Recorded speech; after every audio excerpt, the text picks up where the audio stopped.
Today I'm going to continue reading the book, The Super Awful Superheroes of Classroom 13 by Honest Lee.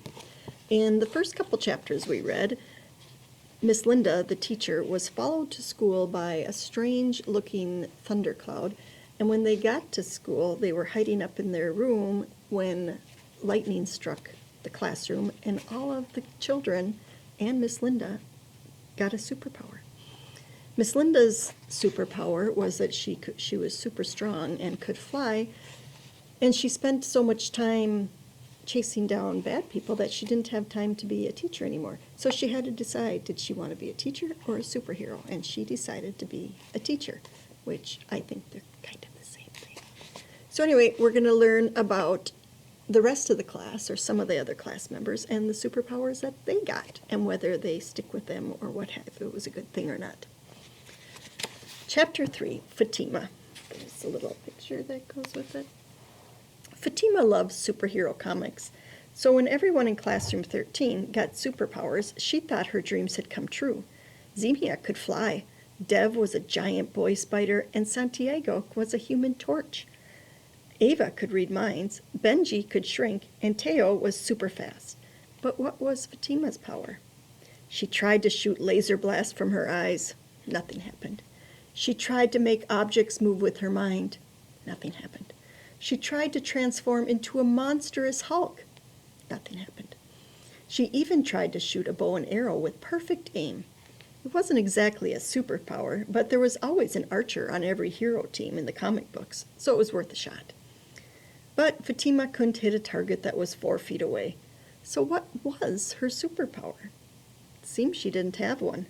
Fatima's dream had become a nightmare. Chapter 3.5, it says, Fatima and the Future. When Fatima got home from school, she was on the verge of tears. She ran upstairs and threw herself on the bed. As she screamed into her pillow, her superpower finally kicked in. She had a vision of the future. It made sense. She'd always wanted to know what happened next in her favorite comics. Now she did. But this new power also showed her something terrible. All of the superpowered students in Classroom 13 were fighting against one another with their superpowers. Some were heroes and some were villains, but all of them were angry. As they fought, their powers grew stronger and stronger until they broke the world in half. Fatima's vision ended. She couldn't see anything past that. "They'll destroy the planet," she said. "I have to stop them. I have to save the world." But how? Chapter 4, Teo.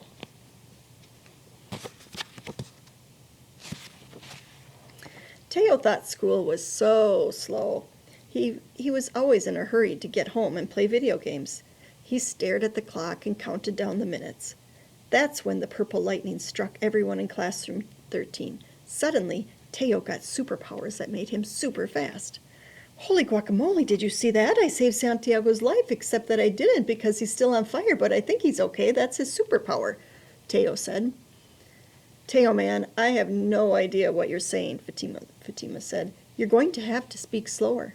"You can't understand me?" Teo asked. Fatima shook her head. Teo forced himself to speak as slowly as possible. But because he was speaking slowly very quickly, it came out normal. "How's this?" "Much better," Fatima answered. "Wow, you have super speed. Why don't you run home and back and I'll time you?" "Great idea, be right back," Teo said. He ran home and then back to school again. Usually it took his mom 15 minutes to drive him each way. Now it took Teo only 2 seconds to run there and back. "Holy guacamole, that was fast," Fatima said. "You have to be the fastest person in the world." "That's the coolest thing ever," Teo said. He'd never been a fan of actual exercise, but being the fastest boy alive? Pretty cool. He wanted to see just how fast he could go. "I'm going to run around the world," he told Fatima. "Talk slower so I can understand you," Fatima said. "I'm going to run around the world," Teo said slowly. "See you later." Teo vanished in a blur. As he ran around the world, Teo visited the Great Wall of China, the Taj Mahal in India, the Kremlin in Russia, the Sydney Opera House in Australia, the Rio de Janeiro beaches in Brazil, the Leaning Tower of Pisa in Italy, Big Ben in England, Victoria Falls in Zimbabwe, and Mount Rushmore in South Dakota. When he arrived back in classroom 13, he asked Fatima, "How long have I been gone?" She looked at her watch. 7 minutes. Teo really was the fastest boy alive. "Teo, please have a seat," Miss Linda said. "You may have superpowers, but you are not excused from class." Teo stared at the clock. It said 2:37. After what felt like hours and hours and hours, it still said 2:37. "Why is time moving so slowly?" he asked Fatima. "Well, now that you're super fast, every second will seem like days," Fatima exclaimed. "Time moves slower when you're super fast." Dramatically, Teo shouted, "No!"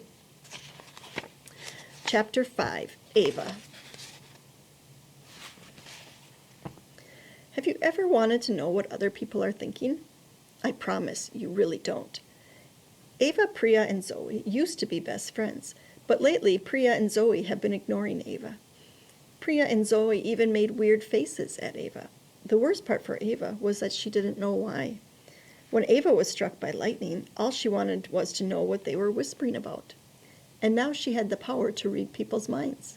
The first thing Ava did with her new power was peek inside her friends' heads. They were furious with Ava for not inviting them to her birthday party. "I didn't have a birthday party," Ava exclaimed. "I was sick." "Really?" Zoe said. She and Priya weren't mad at Ava anymore. They were all friends again. Yay! "Yes, I know their situation seems silly, but hurt feelings can make people act irrational."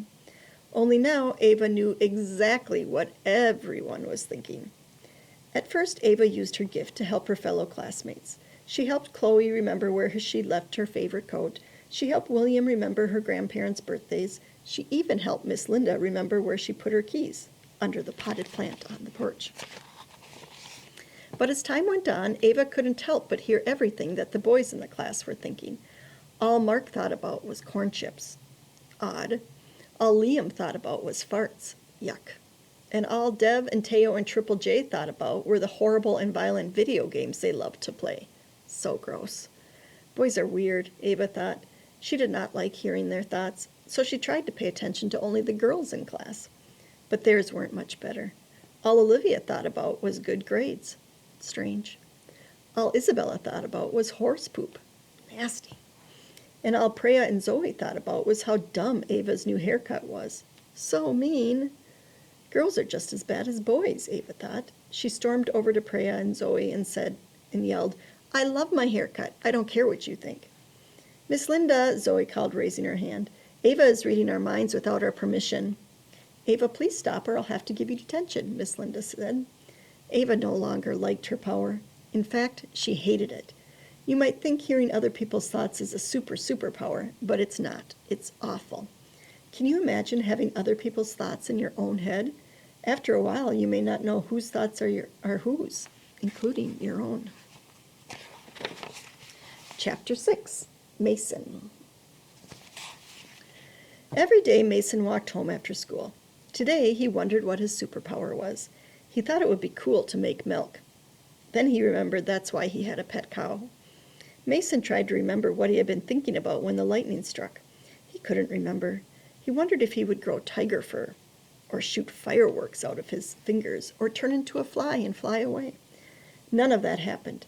Instead, he vanished.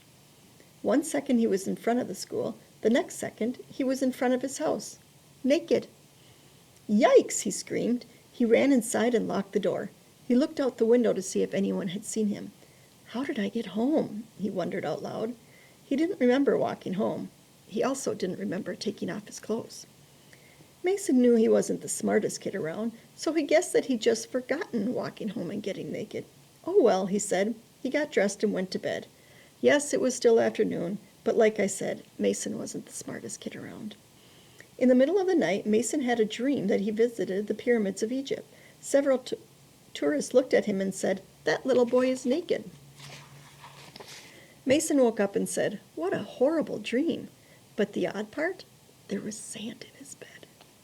The next morning, Mason got dressed for school. He had some toast and was thinking about what he would or wouldn't learn in school that day. And suddenly he was there, in classroom 13. Once again, he was naked. "Why does this keep happening to me?" he screamed.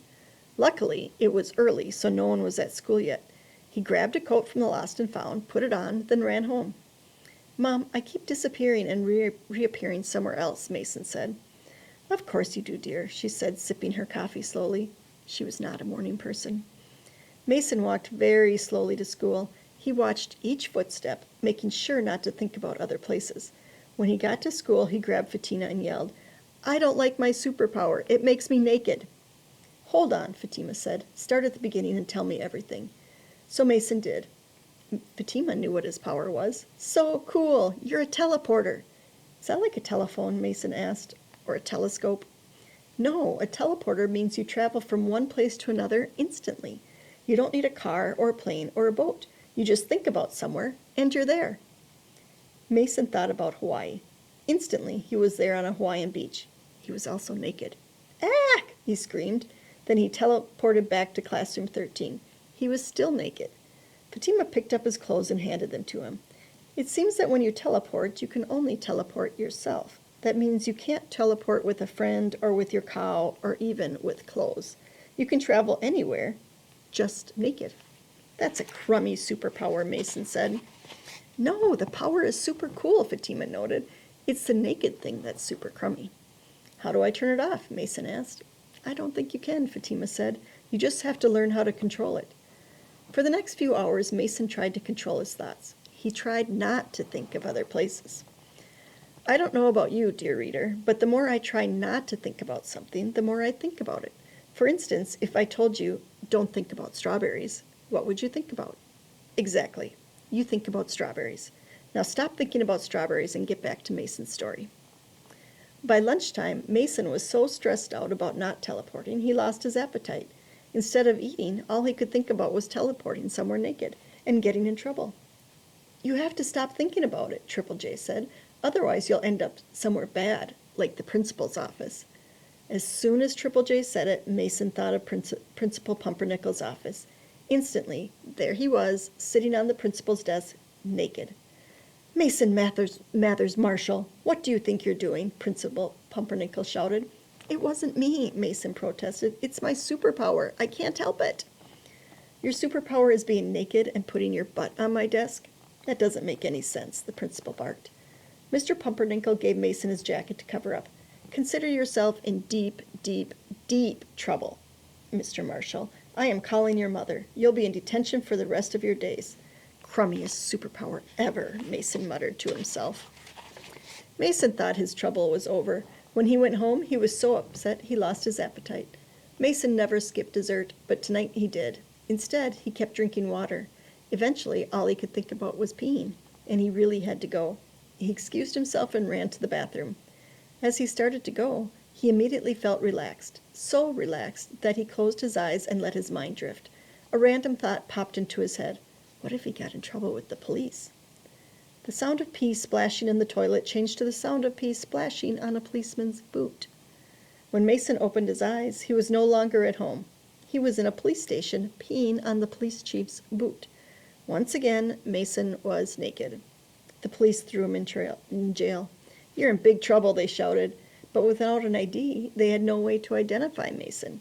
Though he wasn't very smart, Mason was smart enough not to tell him his name. Don't worry, Mason wasn't in jail for very long. Unfortunately for the cops, no jail cell could hold Mason. Of course, neither could close. Okay, we'll stop right there, and we'll pick up on chapter 7 with Chloe the next time we read.